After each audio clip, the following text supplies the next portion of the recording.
how to integrate Stripe with QuickBooks. So hello guys and welcome back to today's video. In today's video, let's teach you how you will be able to install Stripe with your QuickBooks and utilize Stripe's different feature together with your QuickBook over here. So it's very easy to integrate or install Stripe into QuickBooks. What you're going to do is you're going to look over here on the left side. You have a different or a lot of list of features over here. Look over here at the bottom, we have apps. So simply click on find apps over here so that we will be redirected to their apps page in which we could search different tools or apps that we could have for our business. So simply type in Stripe into this, click on enter.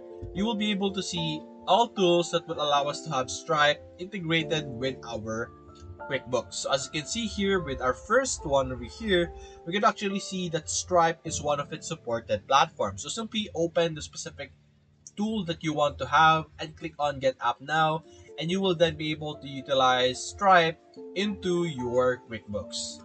So that's basically it guys. If you enjoyed this video, leave a like and subscribe. Thanks for watching.